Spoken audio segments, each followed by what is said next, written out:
সাথে অন্যরা মিলে আমাদের দেশের মোট সম্পদের প্রায় ৮০% এখন একচেটিয়া পুঁজির হাতে।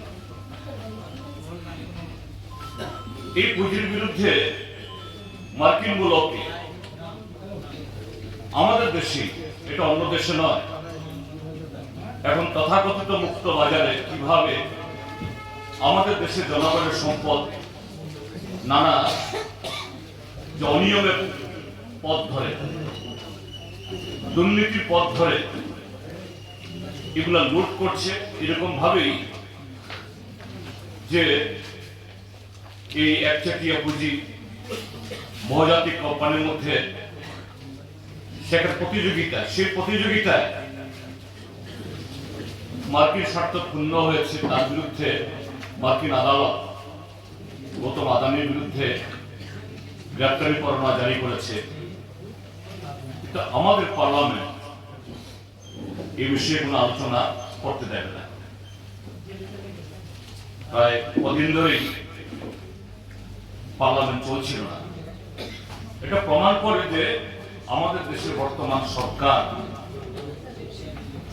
তারা কতটুকু এই দেশের একচেটিয়া পুঁজি তার স্বার্থ রক্ষার ক্ষেত্রে তারা এক পায়ে দাঁড়িয়ে আছে।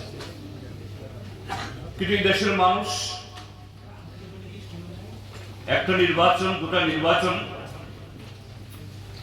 তাদের নানা ধরনের প্রলোভনে, তাদের সমস্ত যে মিষ্টি কথায় কান দিলে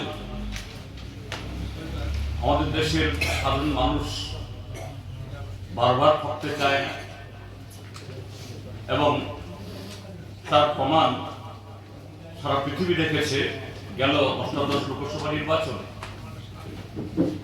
সেখানে যে নির্বাচন কমিশন, ইডি, সিবিআই, তার সাথে কালো টাকা এবং মিডিয়াকে ব্যবহার করে নানা ধরনের কারচুপির মধ্যেও গিয়েও বর্তমান যে দেশের শাসক দল ভারতীয় জনতা পার্টি, তারা যদিও কোন প্রকারে ক্ষমতায় ফিরে আসতে পেরেছে, তাদের অনেক দাম্ভিক ঘোষণার পর ৪০০ পার করবে, একাই ৩৭০টা আসন দখল করবে,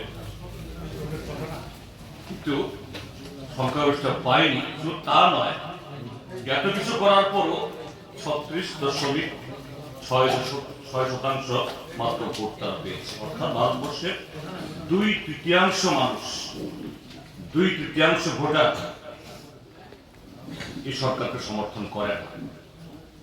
তো স্বাভাবিক তাদের এই শাসন কার্য টিকিয়ে রাখতে গেলে পরে, জনবিরোধী তাদের স্টিম রোলার চালিয়ে রাখতে গেলে পরে, সেখানে শুধু কালো টাকা, নির্বাচন কমিশন বা এই জাতীয় সাংবিধানিক সংস্থাগুলোকে ব্যবহার মধ্য দিয়ে